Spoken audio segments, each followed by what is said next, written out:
Monday morning. I've got this new shaker for my Optifast shakes, and this morning I'm having a coffee flavoured one. It's dead easy. 200 ml of water. Done. Lovely.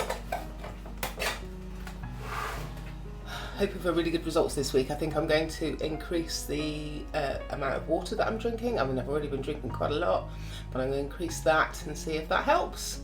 I'm into week 5 now, and I've noticed that my skin is a lot clearer. I guess I've got to put that down to that. It seems weird, just a massive reduction in calories has an effect on your skin. Had some messages with Karen. She's really encouraging me to refocus and get this last bit of weight off, and a really big push now.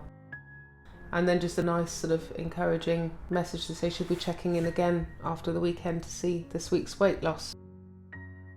People say things like, where have you gone? You know, you've lost loads of weight, don't lose any more. Why are you trying to lose so much weight? You're fine as you are. You know, and I say, well, actually, I've got at least another stone to go, or possibly 2. And they're like, you're going to disappear. You say, well, it's more about reversing diabetes than any particular sort of size. I hope you can see this. It's rather sunny this morning.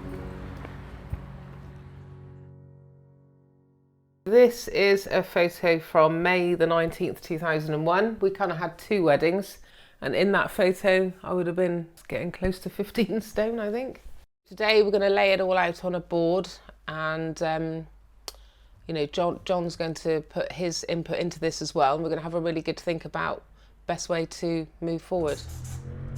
Got married shortly after that, realised I had this high blood pressure, but didn't really take it very seriously. You have to really sort of accept that this is happening, because it's quite easy to just shrug your shoulders and carry on with life. Last Friday, John decided that he couldn't be bothered to cook. He decided he was going to go and get a massive kebab. And he was like, I could hear him on the phone going, oh, I'm going to have a large lamb kebab with this, that and the other. And I was like, I lost it. I was like, right, it's Friday night. You know, I've got this strawberry shake.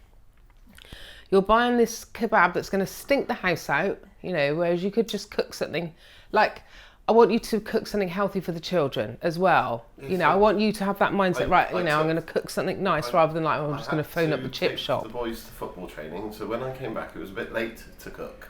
To come out of today with a clear vision of which direction is the best one for me to take, that's what I'm hoping to get from today, and what this will mean to my family.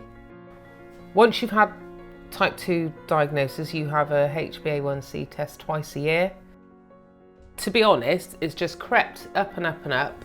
And then last year, 2019, it just started to go a bit crazy. Would like to get this to 45. You can cope with this. You can kind of carry on getting on with your day. Whereas before I'd have been like, oh, I'm starving, give me this, that or the other. That mindset of, no, I'm hungry, I need something to eat immediately has kind of gone now. I think I can kind of cope with that, and I think once you've got that control, it's a bit easier. I'm a little bit of a control freak and would like to think that once I've got the HbA1c where it needs to be, and then having done 2 weeks on glucose monitoring, I shall be able to know what I need to do for the rest of my life to keep that blood sugar down. Quite a bit to look forward to the next few weeks. I'm hoping to get an HbA1c test sorted out in about 4 weeks' time. And then the next step is climbing up this hill with, you know, a bunch of ladies who are really lovely. If we can achieve that and get to the top safely, brilliant. So how's it been going?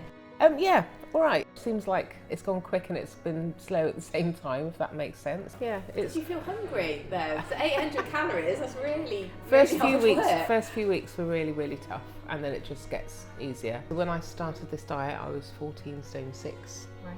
Well, this morning was 12.10. Whoa! It's a brilliant thing to do, and fair play to you to having the self-discipline to do it. Up there, all the way up here. Swimwood. Yeah.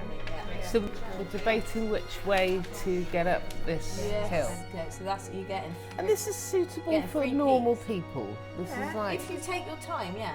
right, It's a path. It's a Yeah. definite path. we can whip up there. Yeah. It's going to be lovely. Whip up there, whip back down. Sandy's not an elite athlete. She's not somebody who can devote her whole life to this process. She has to get on with the rest of her life. She's a really busy mum. She's much more positive, I would say, than she has been before, and she is totally focused on sorting herself out and making sure that she's got a future that isn't impinged by ill health. I really hope that people will see this and think, actually, I can take control of this. I don't have to let my diabetes control me. I can do something about it. I can take control. Lovely evening with the ladies. Can't tell you enough how grateful I am that they're willing to support me with this and understand where I'm heading.